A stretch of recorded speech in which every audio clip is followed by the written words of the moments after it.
Kedves nézőim, az erdélyi utazásaink során ma egy újabb faluba érünk.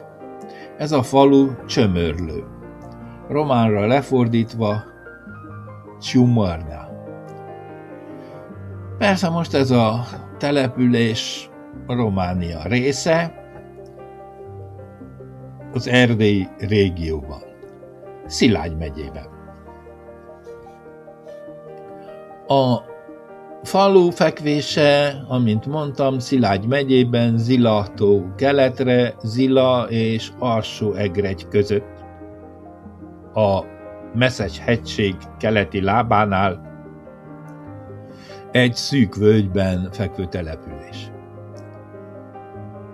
Csömörlő neve szláv eredetű szó, nevét az oklevelek 1460-ban említették először Csebernye néven, mint Dobokai János birtokát. 1473-ban Csemernye, 1558-ban Csemernye, 1722-ben Csömerlő Nyárló néven írták a nevét. 1460-ban Dobokai János zárlogba adta Kusalyi Jakabfi Györgynek, majd 1461-ben Dobokai Miklósnak.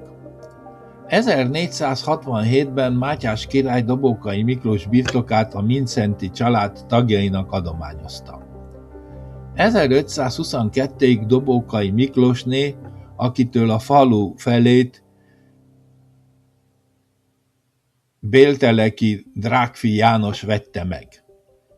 1558-ban Csömörlőt Izabella királynétól és János Zsigmond Bánffy Pál, Nyújtódi István, Tóth Mihály, Nagymihály Anna és János, Kendi Katalin és Mihály, Szalánci Dorottya és János, és mindkét nembeli utódai kapták adományba.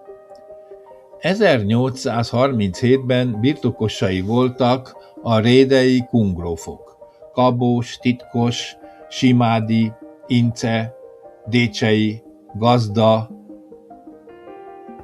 Medgyaszai, Szilágyi nemesek, Bánffy, Veselényi bárók, Farkas, Miksa, Zombori, katonai családok.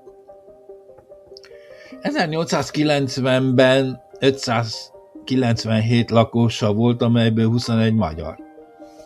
572 olá, 4 egyéb nyelvű, ebből 284 görög katolikus, 281 görög keleti, 20 református, 12 izraelita.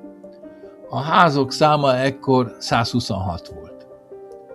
A 2021-ben megtartott népszámlálás szerint 453 lakosából 2 vallotta magát magyarnak. Itt található a Szent Mihály és Gabriel arkangyalok fatemplom. Most pedig egy szomorú történet a falu történetéből, ami lényegében az ördögkúti mészárlás nevet viseli. Ez egy 1940. szeptember 9-én történt incidens volt, amelynek során a második bécsi döntést követően a visszakapott Észak-Erdélybe bevonuló magyar honvédek lemészárolták a Szilágy vármegyei Ördögkút 93 lakosát. A történetek valós háttere még a mai napig nem tisztázódott. Mi is történt? Ördögkút 1940-ben a második bécsi döntést követően Magyarország visszakapta Észak-Erdélyt és a Székelyföldet. A románok természetesen nem lelkesedtek ezért, a szélső jobboldali vasgárda pedig egyenesen kijelentette, hogy nem engedi át Észak-Erdélyt a magyaroknak. hanem meg fogja támadni a bevonuló honvédeket. Emiatt a honvédek harci későségben vonultak be a visszakapott területekre, készen állva egy bármikori támadásra. A magyar lakosság kitörő örömmel fogadta természetesen a honvédeket. Azonban a román lakosság nagy része tüntetőleg még azért is a házaiban maradt. Néhány községben a kiélezett helyzet, vagy félreértések következtében mészárlásokra is sor került. Ezek közül a legtöbb a Szilágy megye területén történt. A legelső ilyen incidensre Szilágy nagyfalu területén került sor szeptember 8-án, amikor a magyar katonák a falu mellett legyilkoltak 11 kozma almási lakost. Másnap került sor az Ipp és az Ördögkút község területén elkövetett mészárlásokra. Hogy is történt ez a mészárlás? A 22-es határvadász zászlóalj a 6. hadtest elővédjeként haladt Ákosi Károly ezredes vezetésével. A sereg Zsibó irányába tartott, útközben át kellett vonulnia Ördögkút községén is. Szeptember 8-án este a zászlóalj egyik kézigránátokat szállító szekere felrobbant, és a katonák között elterjedt az az alaptalan hír, miszerint a szekeret vasgárdisták robbantották fel. Emiatt a zászlóalj feszült hangulatban vonult tovább, arra számítva, hogy valószínűleg a messzes hegységben támadás fogja érni őket. Másnap a sereg megérkezett Ördögkút határához.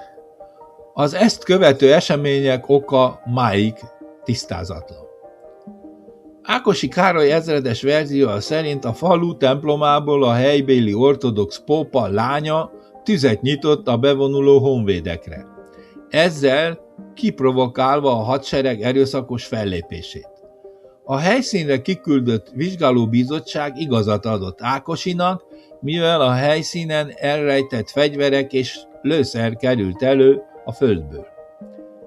Ezzel szemben Kádár Gyula vezérkari ezredes visszaemlékezései szerint, amikor a zászlóalj megérkezett a faluba, néma csend fogadta őket. Az utcák üresek voltak. Ekkor megszólalt a falu harangja, amit Ákosi Károly jeladásnak vélt, és felszólította az egyik altisztét, hogy menjen és vessen véget a harangozásnak. A tiszt odament a templomhoz és kiabálni kezdett, hogy fejezzék be a harangozást. De mindezt eredménytelenül.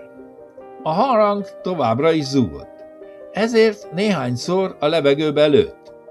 Erre a falu szélén várakozó magyar katonák azt hitték, hogy a románok lőttek, és lőnek, és tüzet nyitottak, mire az L-alakú község felső részében álló katonák viszonozták a lentről jövő lövéseket. Az össze-vissza lövöldözéstől megélt lakosság menekülésbe kezdett az erdők felé, de a katonák a nyugunkban voltak és lőttek rájuk. Ezt követően benyomultak az ortodox parókiába, és meggyilkolták a papot családjával együtt. Végül Bakkai Szilárd ezredes a helyszínre érkezett, és véget vetett a lövöldözésnek. Ablóczy Balázs történés szerint Kádár visszaemlékezései pontatlanok. Összegzése szerint a határvadászokra valaki tüzet nyitott a templom toronyból és a falu szélső házaiból. Ákosi parancsot adott a parókia elfoglalására és az orrlövészek felkoncolására. De a kialakult pánik miatt a katonák a környező házakra és a kertjeikben dolgozó helybéliekre is tüzet nyitottak, illetve több házat, köztük a magyarokét is felgyújtottak. A másnapi razziának is számos polgári áldozata volt.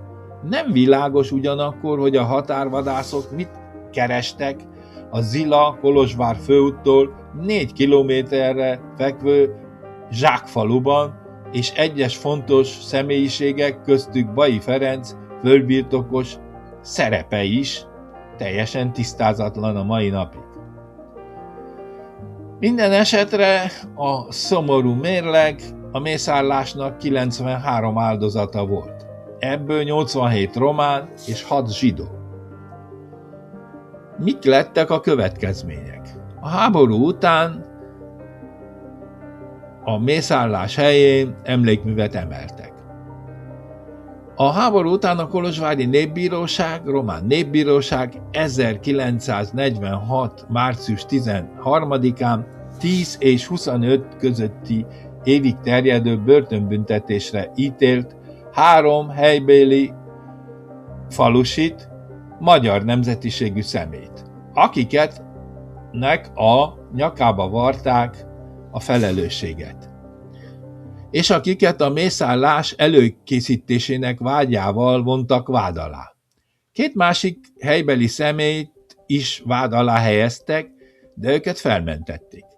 Távol létében halálra ítélték azonban a bárót, Bay Ferenc földbirtokost, aki a vád szerint személyesen bújtotta fel Ákosi Károlyt a mészárlásra. Röviden ennyi erről a faluról, és erről a nagyon, de nagyon szomorú történetről. Elvárlak újra csatornámra, kedves nézőim, kedves hallgatóim. Ha tetszett, ha érdekel, akkor légy szíves, iratkozz fel, nyomj egy csengőt, hogy a következő videóimról is kapj értesítést. Köszönöm a figyelmeteket, sziasztok!